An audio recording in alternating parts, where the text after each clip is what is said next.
So बच्चों, this is a lecture number 7 of chapter 8 D and F block elements. तो आपको कुछ homework दिया था लास्ट क्लास में. Question number 8.6. Why is the highest oxidation state of a metal exhibit in fluorides only? Oxide and fluoride only. तो ऐसा क्यों होता है कि जो हाईएस्ट ऑक्सीडेशन स्टेट होती है बेटा मेटल की, वो एग्जिबिट होती है क्या तो जब वो ऑक्साइड बनाता है तब, या फिर वो ऑक्साइड फ्लोराइड बनाता है तब.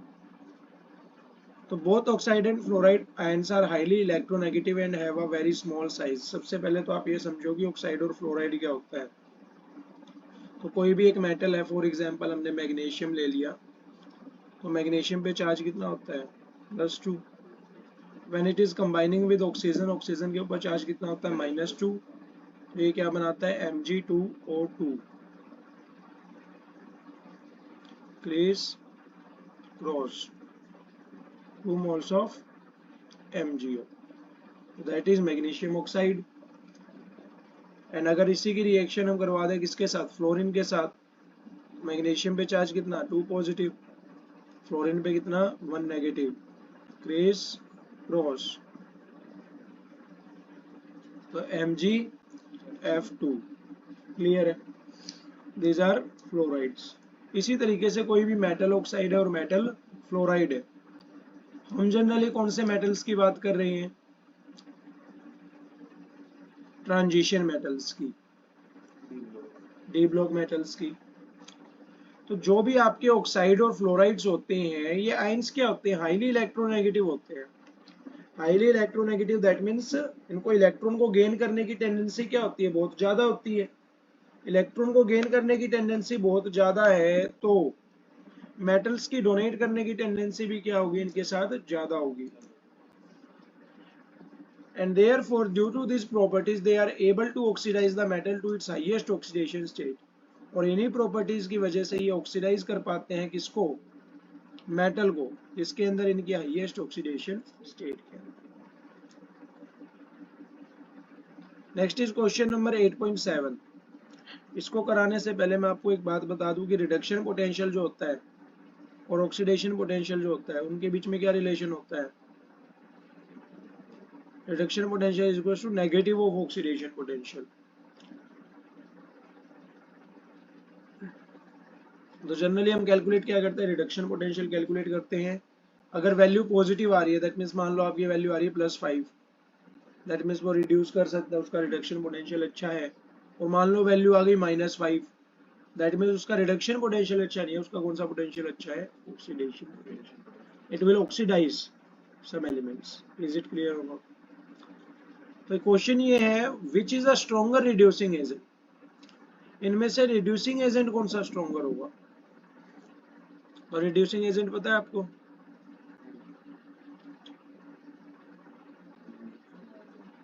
इलेवेंथ क्लास में काफी बार कर चुके हैं, 12th में मैं यहाँ पे आपको बता देता हूँ. You always have to remember this. Reducing agent की बात की जाए तो एजेंट जो दूसरे का काम कराए, एजेंट्स होते हैं ना जो दूसरे का काम कराते हैं. दूसरे का क्या काम कराते हैं? जो उनके सामने लिखा हुआ है. दूसरे को क्या कराते हैं? रिड्यूस. दूसरे को क्या कर दें? रिड्यूस कर दें. अगर दूसरे को रिड्यूस कर रहे हैं तो खुद को क्या होना होगा? ऑक्सीडाइज. तो ऑक्सीडाइज कौन होगा? वो खुद, सेल्फ. और रिड्यूस किसको करेंगे? अदर को. क्लियर है? तो सेल्फ ऑक्सीडाइजिंग कंपाउंड्स को भी हम क्या कहते हैं? रिड्यूसिंग एजेंट कहते हैं, जो खुद को क्या कर लेते हैं? ऑक्सीडाइज. और खुद को ऑक्सीडाइज कौन करेंगे? जिनका कौन सा पोटेंशियल हो? Oxidation potential. और रिड्यूस खुद को कौन करेंगे? जिनका कौन सा पोटेंशियल हो? Reduction potential. Is it clear now? So the following reactions are involved when Cr2 positive and Fe2 positive act as reducing agent. Cr2 positive तो किस में कन्वर्ट होगा? Cr3 positive में. रिड्यूसिंग एजेंट की तरह एक्ट कर रहे हैं भाई. तो 2 पॉजिटिव से 3 पॉजिटिव में गया है. ये ऑक्सीडेशन हो रही है, रिडक्शन हो रही है? रिडक्शन हो रही है. अरे वाह. 2 पॉजिटिव से 3 पॉजिटिव में गया है, दैट मीन्स एक इलेक्ट्रॉन को डोनेट किया है, गेन किया है? गेन किया है.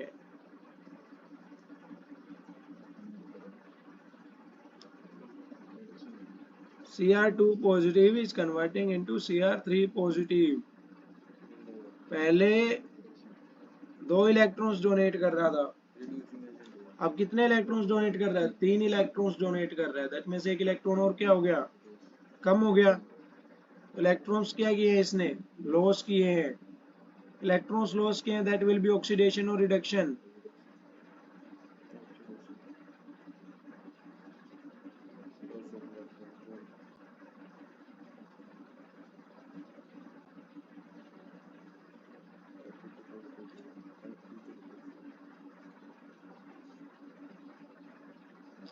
एक और इलेक्ट्रॉन को क्या किया है? Loss of electron is known as,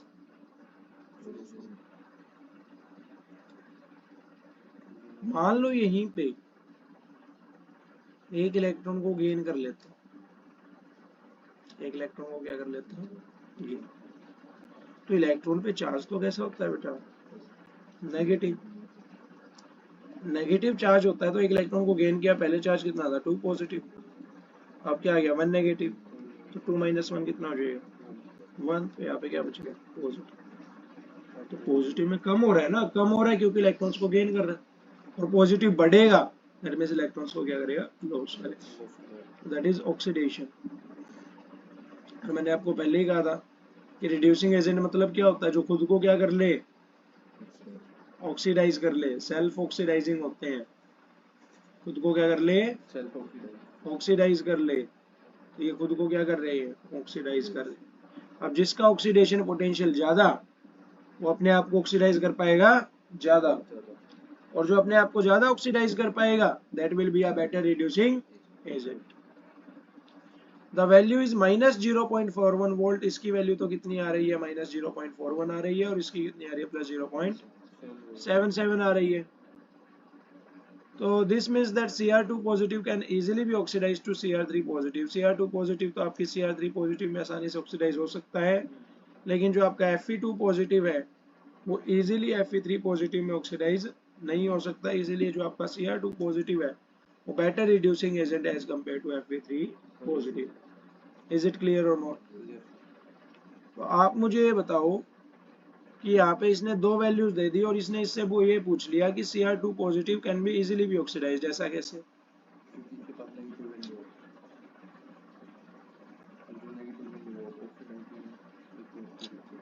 तो एक तो आपके पास Cr2 पॉजिटिव है, Cr2 positive to Cr3 positive की वैल्यू कितनी है? -0.41 वोल्ट,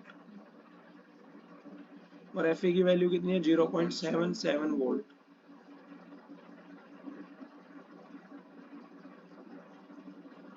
तो इसकी माइनस में आ रही है। हमने पढ़ा था कौन सा पोटेंशियल दे रखा है? रिडक्शन पोटेंशियल दे रखा है। That will be equal to negative of oxidation potential. ये जो रिडक्शन पोटेंशियल है कितना है? -0.41 वोल्ट है। That will be equal to minus of oxidation potential. Minus से माइनस क्या हो जाएगी? कैंसल। तो जो ये आपका माइनस वाला है, ये ऑक्सीडेशन पोटेंशियल की टर्म्स में कैसा होगा? पॉजिटिव। और ये जो पॉजिटिव वाला है, ये ऑक्सीडेशन पोटेंशियल की टर्म्स में कैसा होगा? Negative. Therefore Cr2 positive is better oxidised as compare to Fe2 positive. Is it clear और नॉट? ये हमने कर लिया था, पर मैं आपको ये वापस करा देता हूँ। Calculate the magnetic moment of a divalent ion. Divalent का मतलब क्या है कि उसके पास क्या होंगे? 2 पॉजिटिव चार्ज होगा। In an aqueous solution of its atomic number is 25. Atomic number कितना है? 25 है। 25 एटॉमिक नंबर किसका होता है? Mn का। Manganese 25. Is it clear or not? So what will be the electronic configuration? That is 3d5 and 4s2. Is it clear or not? अब now we have to consider a divalent ion. Divalent ion, that means Mn2 positive. The electrons will go from S subshell or D subshell. S subshell. Why? Because in D subshell we have 5 electrons, and that is half filled D orbital, which is more stable than S orbital. Therefore the electrons will be going from S subshell या फिर S orbital. That is the electronic configuration of Mn2 positive will be 3d5.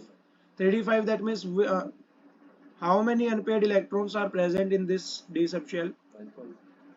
5 electrons. तो यहाँ पे हमारे पास d sub shell है and यहाँ पे आपके पास 5 अनपेयर्ड इलेक्ट्रॉन्स है और हमने पढ़ा हुआ है डाइपोल मूवमेंट का फॉर्मूला, सॉरी मैग्नेटिक मूवमेंट का फॉर्मूला। तो मैग्नेटिक मूवमेंट का फॉर्मूला हमें क्या कहता है? Root n into n plus two. और ये जो n है यहाँ पे ये क्या होते हैं? Number of unpaired electrons. Number of unpaired electrons कितने हैं? 5 हैं। तो हम यहाँ पे n की वैल्यू क्या रख देंगे? 5 रख देंगे।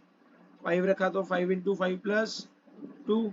5 प्लस 2 कितना होता है? 7 5 जा, ऐसा ही आएगा क्या?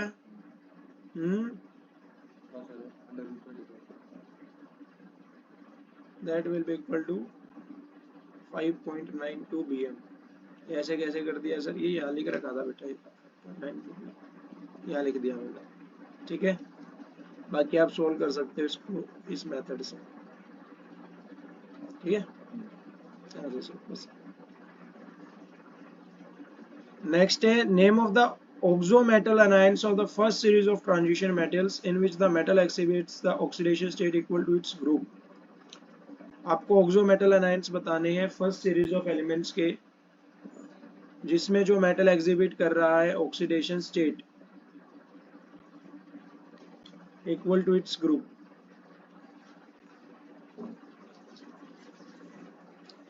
सबसे पहले आता है हमारे पास वैनिडेट। वैनिडेट का मतलब क्या होता है? वैनिडियम ऑक्साइड V2O5, ठीक है। Oxidation state is +5। Chromate, chromate ion that is Cr2O3। Chromium की ऑक्सीडेशन स्टेट क्या होती है? +6। पर magnet that is Mn2O।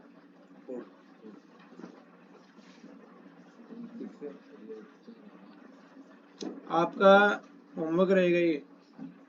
वैनिडेट, chromate that is, मैं फॉर्मूला नहीं बोलूंगा। पर मैग्नेट दैट इज जो मैंगनीज का होता है बेटा। ऑक्सीजन आयन, इसका भी ऑक्सीजन आयन और इसका भी ऑक्सीजन आयन। इसके जो फॉर्मूलाज हैं आपको पढ़ के आने हैं। अगर बात करें इसके अंदर ऑक्सीडेशन स्टेट कितनी होती है? +5। इसके अंदर कितनी होती है? +6। और इसके अंदर कितनी होती है? +7। या फिर अभी करो इसको।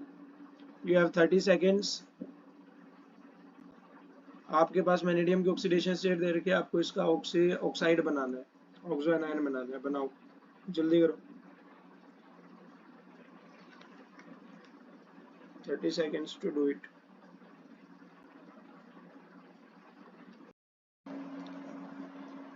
तो बेटा ध्यान से देखो, यहाँ पे ऑक्सीडेशन स्टेट कितनी आ रही है? वैनेडियम की ऑक्सीडेशन स्टेट कितनी होगी? +5। एंड ऑक्सीजन के ऊपर चार्ज कितना होता है? -2। That will be criss cross and the compound is V2O5। Chromate में ऑक्सीडेशन स्टेट कितनी है? क्रोमियम की +6, ऑक्सीजन की कितनी होगी? -2। There will be criss cross and that will be Cr2O6। 2 से डिवाइड करेंगे दैट इज 2 1 जा 2 2 3 जा 6, तो CrO3। And we have manganese. Manganese में आपके पास चार्ज कितना है? ऑक्सीडेशन स्टेट कितनी है? +7। ऑक्सीजन पे कितनी होती है? -2। That will form Mn2O7। That are your oxo anions. Clear?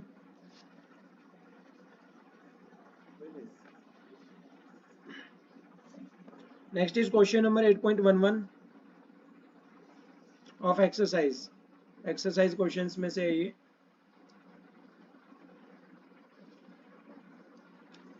तो transition metals and many of their compound show paramagnetic behaviour.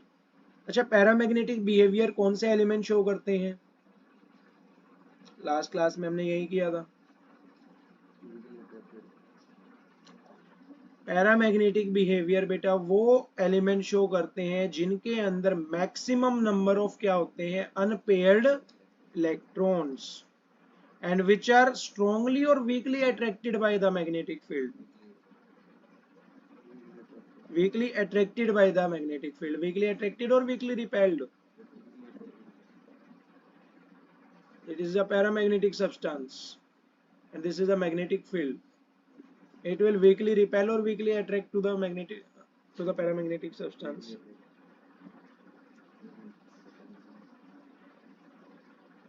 Last class में कराया था।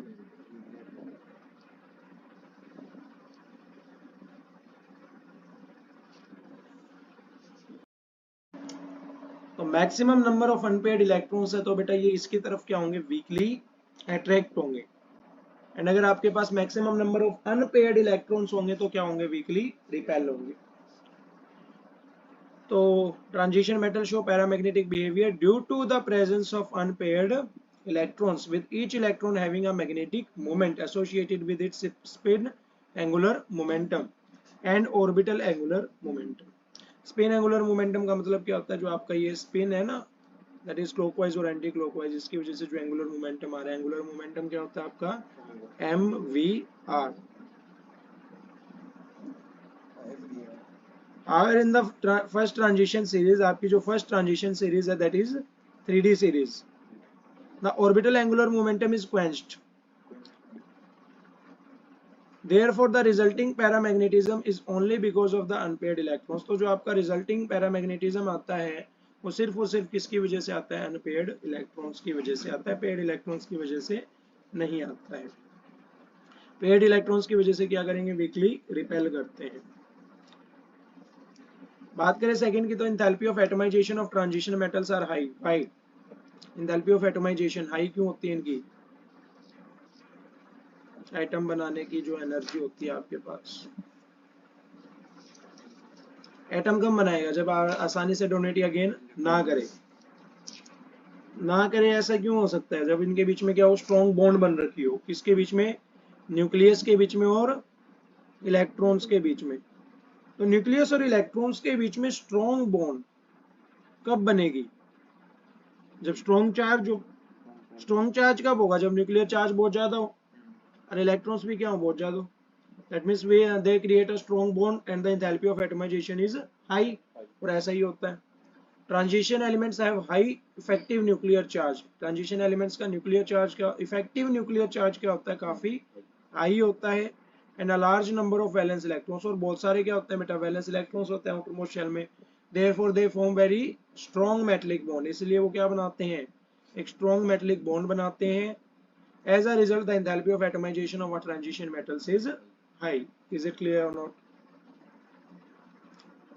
तो ये एक क्वेश्चन था बेटा, इसमें थर्ड पार्ट था 8.11 में, कलर्ड कंपाउंड्स, इसको आज पढ़ेंगे हम। Your today's topic is coloured compounds. And transition metals and their compounds act as a good catalyst. Good catalyst की तरह किस तरीके से एक्ट करते हैं ये भी आज की क्लास में लेंगे। क्वेश्चन नंबर 17 एंड 25 जो है वो आपको अटेम्प्ट करने हैं आफ्टर टुडेज क्लास।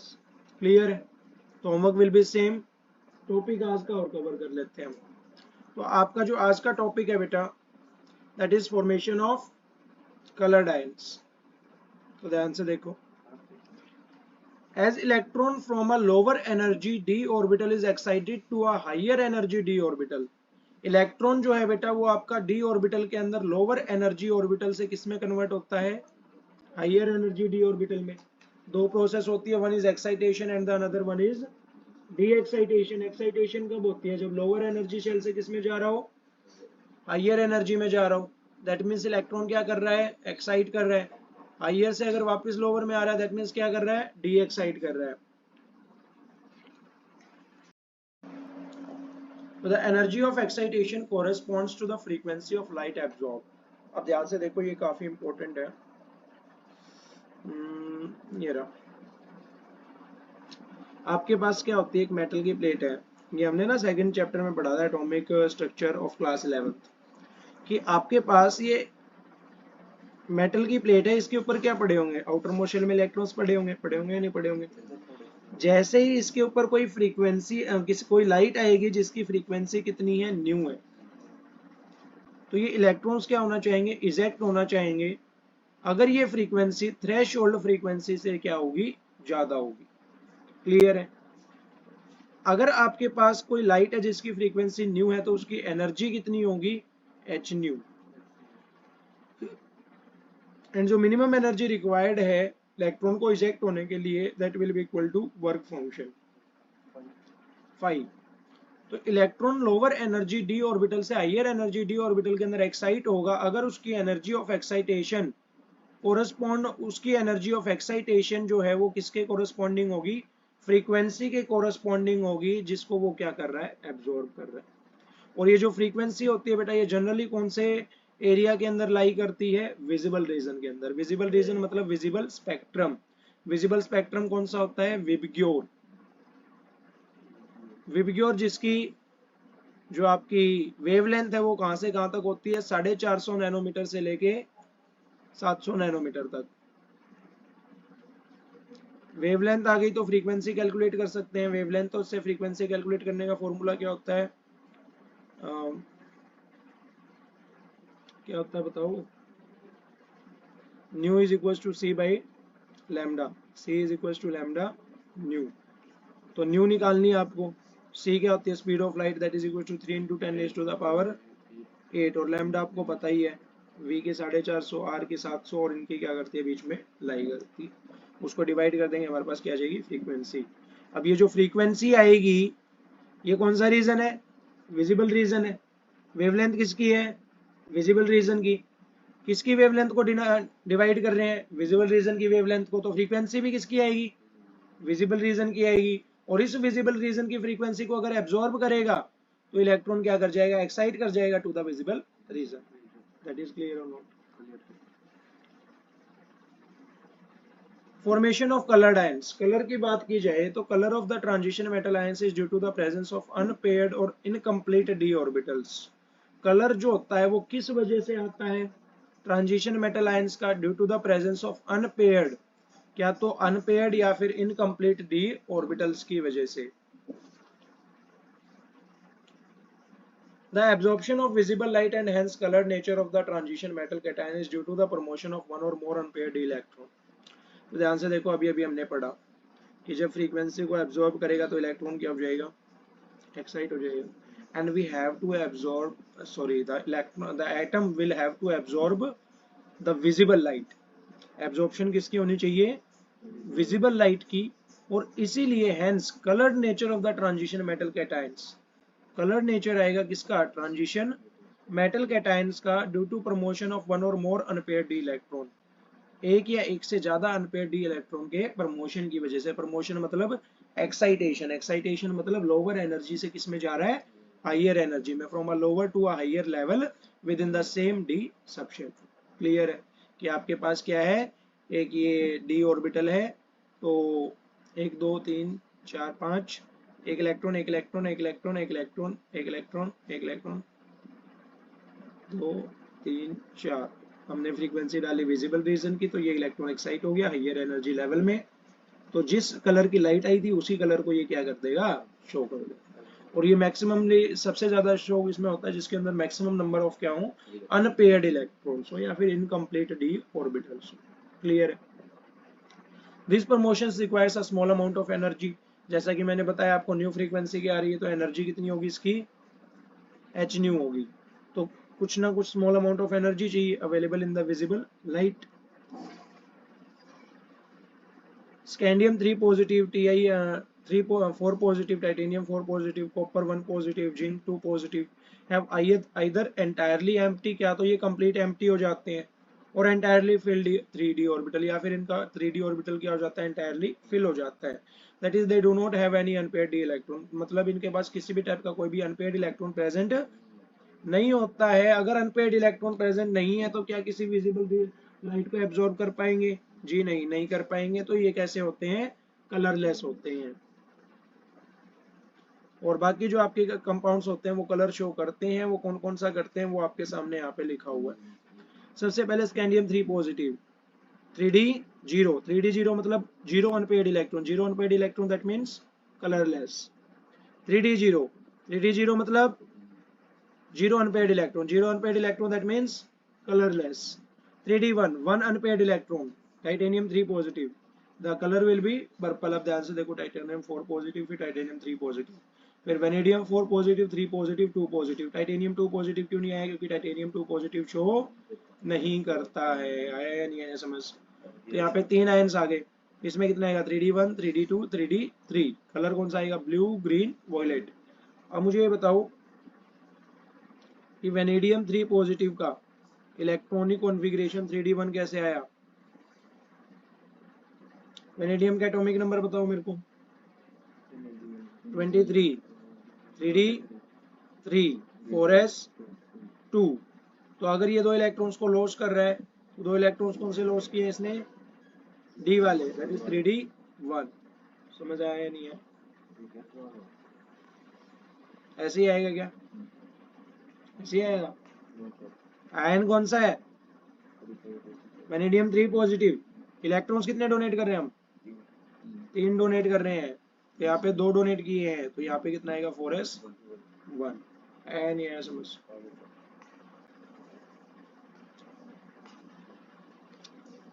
उसके बाद हम बात करेंगे क्रोमियम की। क्रोमियम 3 पॉजिटिव शो करेगा, 2 पॉजिटिव शो करेगा। 3 पॉजिटिव पे क्या रहेगा? 3 इलेक्ट्रॉन्स है, 3 इलेक्ट्रॉन्स का colour will be violet. 3d3 3d3 violet violet. अब बात करते हैं 2 पॉजिटिव की। 2 पॉजिटिव में कन्फिग्रेशन कैसा आ जाएगा? 3d4 पे तो कलर कैसा होता है? ब्लू। जबकि बात करें Mn की तो Mn भी 3d4 होता है, लेकिन ये कलर कौन सा शो करता है? वॉयलेट। 3d5 पे Mn कौन सा शो करेगा? पिंक। 3d5 पे Fe3 पॉजिटिव क्या करेगा? तो येलो। Fe2 पॉजिटिव है तो electrons will be 6 and colour will be green. 3d6 और 3d7 दोनों करता है, कोबाल्ट 3 पॉजिटिव और कोबाल्ट 2 पॉजिटिव, लेकिन दोनों का कलर कैसा होता है? Blue pink.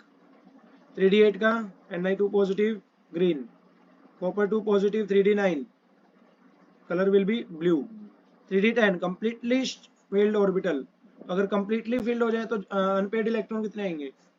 0। 0 unpaired electron, that means भी colour will be less colourless. Clear है? ये देखो यहाँ पे क्रोमियम ने आयंस बना रखे हैं। Chromium 3 positive is the oxidation state here. Chromium 3 positive होता है तो कलर कैसा होता है? हम अभी अभी पढ़ के आए हैं। Chromium 3 positive and the colour will be violet. यहाँ पे कलर कौन सा आ रहा है बेटा? वॉयलेट आ रहा है। Copper 2 positive colour will be blue. Black दिख रहा है, ये कलर ब्लाइंड है। अच्छा। Cobalt 2 positive colour will be pink. Pink आएगा क्या? Chromium 3 positive colour will B, अभी अभी कराया है, वॉयलेट। बस ये थोड़ा डार्क सा हो रखा है due to ammonia. Chromium 3 negative colour will be green. Cobalt 2 positive colour will be pink. Copper 2 positive colour will be blue. Blue आएगा कॉपर 2 पॉजिटिव का। ये रहा, colour will be blue. Clear है? ये आपके कलर है बेटा, ये आयंस के कलर लिख लीजिएगा आप अपनी नोटबुक्स में। तो आज का लेक्चर रहेगा इतना ही।